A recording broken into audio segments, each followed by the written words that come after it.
الحمد لله نحمده ونستعينه ونستغفره ونؤمن به ونتوكل عليه ونعوذ بالله من شرور أنفسنا ومن سيئات أعمالنا من يهده الله فلا مضل له ومن يضلل فلا هادي له فأعوذ بالله من الشيطان الرجيم بسم الله الرحمن الرحيم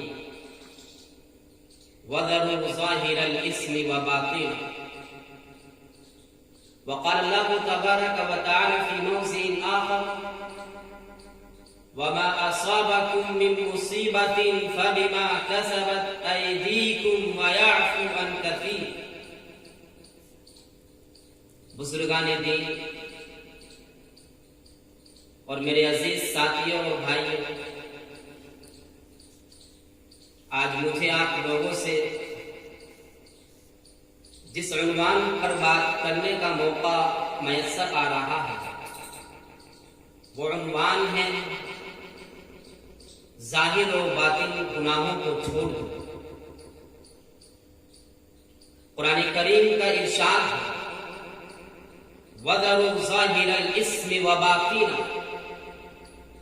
اے لوگو، اے انسان، تم ظاہر و باطن گناہوں کو چھوڑ دو. چھوٹا گناہ ہو، بڑا گناہ ہو، کوئی بھی گناہ ہو، ہر گناہ کو چھوڑ دو. قرآن کریم کا یہ اعلان ایک عام اعلان ہے. یہ پوری انسانیت کے لیے، یہ ہر بشر کے لیے، یہ ہر مانو کے لیے کہ لوگوں اپنے گناہوں کو چھوڑ دو. گناہ کی تعریف علماء کرام جو بیان فرماتے ہیں وہ یہ ہے کہ جو کام قرآن کے خلاف ہو، نبی کے خلاف ہو، صحابہ کے خلاف ہو، وہ گناہ ہے. اگر انسان شروع میں گناہ کو چھوڑ دیتا ہے تو اس کے لیے اس گناہ کو چھوڑنا بڑا آسان رہتا ہے. اگر وہ گناہ پر گناہ کرتا رہے تو اس انسان کے لیے اس گناہ کو چھوڑنا بڑا مشکل ہو جاتا ہے. جیسے کہ ایک دھاگا ہے، اس کو توڑنا بہت آسان ہے، لیکن جب دھاگے پر دھاگا لپٹ جائے تو اس کو توڑنا بڑا مشکل ہوتا ہے. اس لیے لوگوں شروع میں گناہ کو چھوڑو. جس طریقے سے ایک انسان بچھو سے ڈرتا ہے، اس کو نہیں پکڑتا کہیں ڈنک نہ مارے. سانپ سے ڈرتا ہے کہ اگر اس نے ڈس لیا تو میں مر جاؤں گا. اس کو معلوم ہے اگر میں سانپ یا بچھو کو چھیڑوں اور اس نے مجھے ڈس لیا تو میں مر جاؤں گا. اسی طریقے سے انسان کو یہ سوچنا چاہیے کہ اگر میں غلط کام کروں گا تو مجھے گناہ ملے گا اور وہ میری روحانی موت کا سبب بن جائے گا. قرآن کریم نے جگہ جگہ اعلان فرمایا ہے وَمَا أَصَابَكُم مِّن مُّصِيبَةٍ فَبِمَا كَسَبَتْ أَيْدِيكُمْ وَيَعْفُو عَن كَثِيرٍ. اے لوگوں، اے انسانوں، تم کو جو پریشانی اور مصیبت پہنچی ہے یہ تمہارے کرتوتوں کی وجہ سے پہنچی ہے. اور بہت سے گناہ تو وہ ہیں کہ جن کو اللہ تبارک و تعالی معاف فرما دیتے ہیں، جن کا اللہ تبارک و تعالی محاسبہ نہیں کرتے، جو گنتیوں میں نہیں آتے. بندہ گناہ کرتا رہتا ہے لیکن بہت سے ایسے اچھے کام صادر ہوتے ہیں کہ اللہ تبارک و تعالی اس کے گناہوں کو معاف فرما دیتے ہیں. گناہ کو چھوڑنے کا سب سے آسان طریقہ یہ ہے کہ جب انسان چوری کر رہا ہو یہ سوچے اگر میری اس حالت میں موت آ گئی تو میرا کیا بنے. اگر کوئی انسان فجر کی نماز چھوڑ رہا ہے، ظہر کی نماز چھوڑ رہا ہے، کوئی بھی نماز چھوڑ رہا ہے، وہ یہ سوچے کہ اگر میری اس حالت میں موت آ گئی میں جنت میں جاؤں گا یا جہنم میں جاؤں گا، کہاں پہ جاؤں گا. اگر وہ یہ سوچے گا تو وہ گناہ سے دور رہے گا.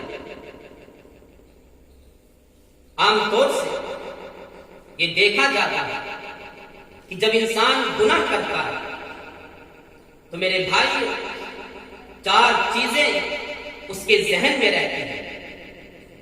پہلی چیز تو یہ رہتی ہے کہ جب وہ گناہ کرتا ہے مجھے کوئی نہیں دیکھ رہا، میں کچھ بھی کروں، میں کہیں بھی جاؤں، میں کیسے بھی رہوں، مجھے کوئی نہیں دیکھتا۔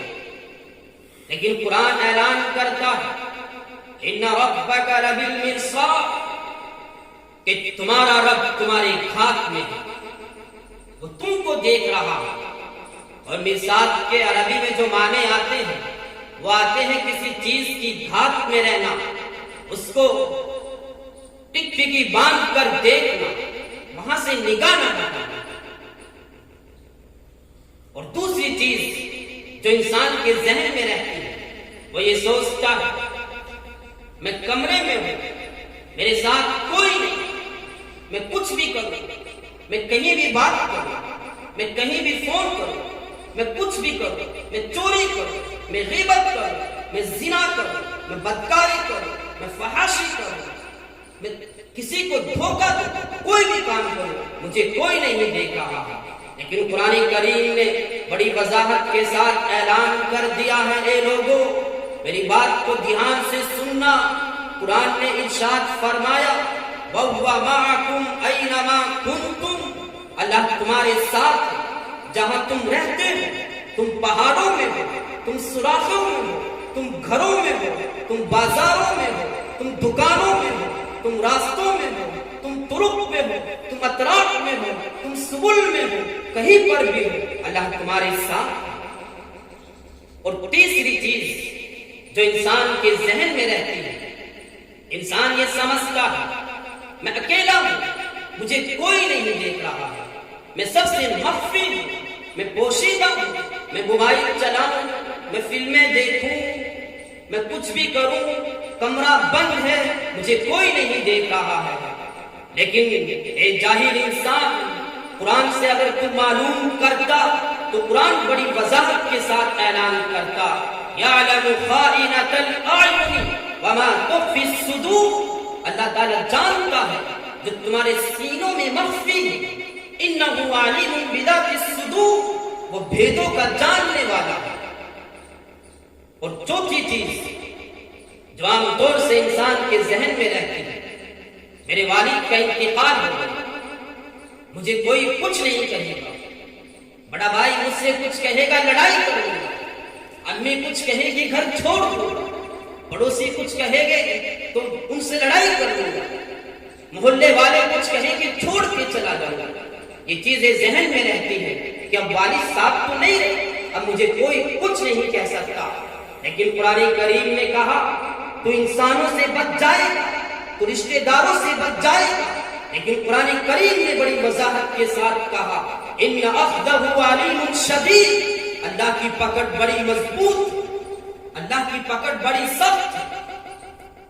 فإني أعذبه لا أعذب أحدا من العالمين، میں اس کو ایسی سزا دوں گا، میں اس کو ایسا عذاب دوں گا کہ اس جہاں میں، اس دنیا میں، اس کائنات میں کوئی بھی ایسی طاقت نہیں جو اس سے زیادہ عذاب اس کو دے سکے۔ آپ گناہ کرو، اگر آپ گناہ کرو گے اس کا وبال ضرور تم پر پڑ کر رہے گا۔ ایک سنان کا قصہ ہے، ایک سنان اپنی دکان پہ بیٹھا تھا، وہ کام کر رہا تھا، ایک لڑکی آئی، اس نے کنگن پہنے، اور جب اس نے کنگن پہنے تو اس سنار نے اس لڑکی کے ہاتھ کو شہوت کی نگاہ سے دیکھا، اور اس نے یہ دیکھا کہ جب شام میں گھر پر گیا اس نے دیکھا کہ میری بیوی رو رہی ہے۔ بیوی سے پوچھا کہ تم کیوں رو رہی ہو؟ بیوی نے کہا کہ جس بچے کو ہم 10 سال سے پال رہے ہیں، جس بچے کو ہم 10 سال سے کھلا رہے ہیں، آج اس بچے نے میرے ہاتھ کو جوانی میں شہوت کی نگاہ سے پکڑا، شہوت کی نگاہ سے پکڑا، آج اس کی نگاہ بدل گئی، اس کی نظر بدل گئی۔ وہ سنان رونے لگا۔ بیوی نے کہا کہ کیا بات ہو گئی؟ اس نے کہا کہ دراصل بات یہ ہے کہ آج میری بھی نگاہ بدلی تھی، میرا بھی ذہن بدلا تھا، اور اس کا وبال اللہ نے مجھ پر دنیا میں ڈال دیا۔ اسی کو شاعر نے کہا ہے عدل و انصاف فقط حشر پہ موقوف نہیں، عدل و انصاف فقط حشر پہ موقوف نہیں ہے، زندگی بھی گناہوں کی سزا دیتی ہے۔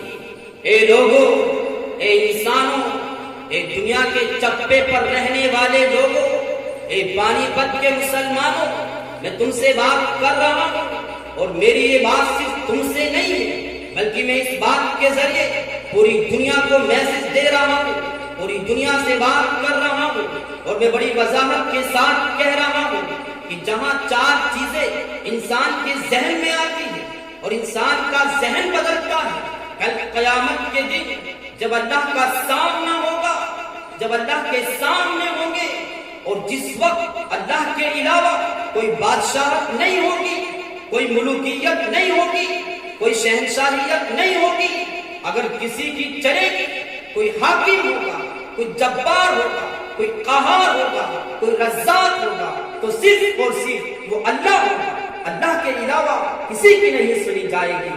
اس وقت انسان کو بلایا جائے گا اور انسان سے کہا جائے گا، اے انسان، تجھے زندگی دی گئی، تو نے اس زندگی کو کیسے گزارا؟ انسان کہے گا، اے اللہ، میں نے تیری عبادت میں گزارا، میں نے نمازیں پڑھی، میں نے زکات دی، میں نے روزے رکھے، میں نے حج کیا، اور میں نے مستحبات ادا کیے، میں نے نوافل ادا کیے، اے رب کریم، میں نے تمام کاموں کو ادا کیا۔ اللہ تعالیٰ کہے گا کہ تو جھوٹ بول رہا ہے، تو نے کچھ نہیں کیا۔ تو قرآن کریم کی آیت کریمہ اس بات کی طرف اشارہ کرتی ہے، میری بات کو دھیان سے سنیے گا، میں چار باتیں بتلا رہا ہوں۔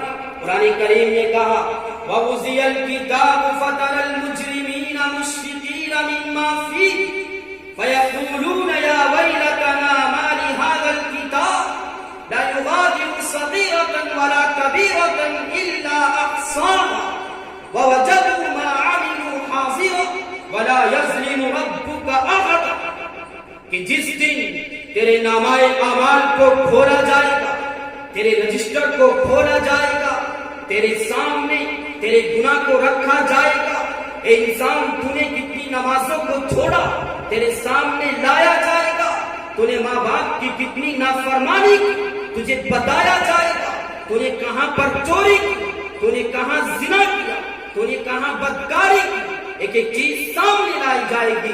انسان کہے گا، لا یغادر صغیرۃ ولا کبیرہ، یہ نامۂ اعمال کیسا ہے، اس نے تو چھوٹے بڑے گناہ بھی نہیں چھوڑے۔ انسان ہر گناہ کو پائے گا جو اس نے وہاں پر کیے، اور تیرا رب ظلم نہیں کرتا، ظلم نہیں کرتا۔ تو انسان کہے گا، اے اللہ، یہ نامۂ اعمال جو تم نے میرے سامنے رکھا، جو رجسٹر میرے سامنے آیا، یہ تو جھوٹا ہے، میں نے تو سب کام کیا۔ اللہ تعالیٰ کہے گا کہ اچھا، اگر تو نے سب کام کیا، میں مانتا ہوں کہ تجھ کو جھٹلا رہا ہے۔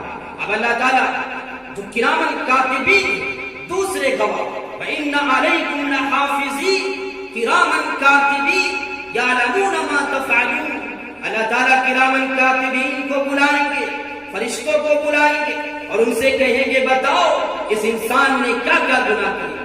وہ اس کو گنائیں گے، شمار کرائیں گے، ایک ایک بتائیں گے، لیکن وہ انسان کہے گا، اے اللہ، میں نے یہ گناہ نہیں کی۔ وہ فرشتوں کو بھی جھٹلائیں گے۔ تیسرے گواہ کو اللہ تعالیٰ بلائیں گے اور کہیں گے، اليوم نختم على افواہہم وتکلمنا ایدیہم وتشہد ارجلہم بما كانوا یکسبون، آج ہم تمہارے منہ پر مہر لگا دیں گے، آج تمہارے ہاتھ بات کریں گے، آج تمہارے ٹانگیں باتیں کریں گے، آج یہ گواہی دے گی تم نے دنیا میں کیا کیا، آج ہاتھ بتائے گا تم نے کہاں کہاں چوری کی، آج ٹانگیں بتائے گی تم کہاں کہاں غلط نیت سے گئی۔ انسان کہے گا، یوم تبلی السرائر، یہ کیسی آزمائش کا دن ہے، یہ تو بڑا سخت دن ہے۔ انسان اپنے پیٹ سے کہے گا، اپنے ہاتھوں سے کہے گا، اپنی ٹانگوں سے کہے گا، لما شہدتم علینا، تم ہمارے خلاف کیوں گواہی دیتے ہو؟ میں نے اگر چوری کی، اے پیٹ تجھے بھرنے کے لیے کی، اے ہاتھ تیرے اندر طاقت لانے کے لیے کی، اے ٹانگ تیرے اندر طاقت لانے کے لیے کی، تم میرے خلاف گواہی کیوں دے رہے ہو؟ اور سب کہیں گے، قالوا انطقنا الله الذي انطق كل شيء. ہمیں اس رب کریم نے قوت گویائی دی ہے جس نے تمام چیزوں کو قوت گویائی دی ہے. آج ہم ایک ایک چیز سامنے لائیں لیکن یہ انسان پھر جھٹلائے گا, یہ انسان پھر کہے گا اے اللہ میں نے اتنے گناہ نہیں کیے. اب آخر میں اللہ تبارک و تعالی سب سے آخر میں ایک گواہ لائے اور اللہ تعالیٰ کہیں گے اے فرشتوں اس کے سامنے ایک ٹی وی کی شکل میں, ویڈیو کی شکل میں اس کی زندگی کو لے آؤ اور اس کے سامنے بیان کر دو. یومئذ تحدث اخبارہا, کہ جس دن ہمارے سامنے ہماری زندگی کی ایک ایک ویڈیو بنا کر پیش کی جائے گی اور اس ویڈیو میں دکھایا جائے گا میں کہاں گیا, میں نے کیا کیا اور میں نے کیا نہیں کیا. ایک ایک چیز سامنے لائی جائے گی جب جا کر یہ انسان اپنے گناہوں کا اعتراف کرے گا.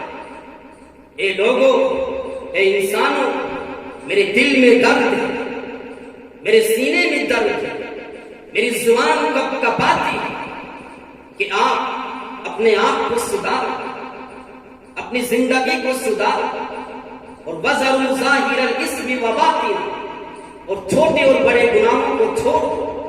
حضرت حسن رضی اللہ تعالیٰ عنہ کے پاس ایک شخص پہنچے اور جا کر کہا اے حسن رضی اللہ تعالیٰ عنہ میرے اولاد نہیں ہے میں کیا کروں. آپ نے کہا کہ استغفار کرو. دوسرا شخص آپ کے پاس آیا, اس نے کہا کہ بارش نہیں ہو رہی ہے کیا کرو. آپ نے کہا کہ استغفار کرو. تیسرا شخص آیا, اس نے کہا کہ میرے باغ میں پھل نہیں آ رہے ہیں. آپ نے کہا کہ استغفار کرو. 4-5 آدمی آئے, آپ نے سب سے کہا کہ استغفار کرو. وہاں پر بیٹھے موجود شخص نے کہا, آپ نے سب سے کہا کہ استغفار کرو. تو حضرت حسن رضی اللہ تعالیٰ نے کہا کہ یہ صرف ہمارے گناہوں کا وبال ہے کہ جس وجہ سے یہ سب نعمتیں ہم سے روک لی گئی ہیں. قرآن کریم کہتا ہے فَقُلْتُ اسْتَغْفِرُوا رَبَّكُمْ إِنَّهُ كَانَ غَفَّارًا يُرْسِلِ السَّمَاءَ عَلَيْكُمْ مِدْرَارًا وَيُمْدِدْكُمْ بِأَمْوَالٍ وَبَنِينَ وَيَجْعَلْ لَكُمْ جَنَّاتٍ أَنْهَارًا. کہ اللہ تبارک و تعالیٰ سے جب تم توبہ کرو گے, تم استغفار کرو گے, گناہوں کی معافی مانگو گے, اللہ تبارک و تعالیٰ تمہیں اولاد بھی دیں گے, تمہاری رزق میں وسعت بھی کریں گے, تمہارے خاندان میں محبت بھی ڈالیں گے, تمہارے بچوں کو کامیاب بھی کریں گے. اس لیے لوگوں سب سے پہلے گناہوں کو چھوڑ دو, چاہے چھوٹا گناہ ہو چاہے بڑا گناہ ہو. قرآن کریم نے صاف اعلان کر دیا, وضاحت کے ساتھ کہہ دیا ہے من عمل صالحا من ذکر او انثى وهو مؤمن فلنحيينه حیاتا طیبہ. کہ جس نے چاہے وہ مرد ہو چاہے وہ عورت ہو چاہے وہ بچہ ہو چاہے وہ بوڑھا ہو, جس نے کوئی نیک کام کیے اور نیک کام کے ساتھ ساتھ وہ مسلمان ہے, وہ پکا سچا مومن ہے, تو ہم اس کو اچھی زندگی دیں گے, ہم اس کی زندگی میں بہار لائیں گے, ہم اس کی زندگی میں پھول برسائیں گے. لیکن شرط یہ ہے کہ وہ مومن ہو. دوسری شرط یہ ہے وہ اچھا کام کرتا ہو. اللہ تبارک و تعالی ہمارے اندر اس چیز کا جذبہ پیدا فرمائے کہ ہم گناہوں کو چھوڑ دیں, ہم گناہوں سے دور چلے جائیں. اور یہ جو آج کے وقت میں ہمارے اوپر جو پریشانیاں جو آفات ہیں, یہ سب صرف اور صرف ہماری گناہوں کی وجہ سے ہے. اللہ تبارک و تعالیٰ سے دعا ہے کہ اللہ تبارک و تعالیٰ ہمارے گناہوں کو معاف فرمائے اور ہم سب کو گناہوں سے دور رکھے. وآخر دعوانا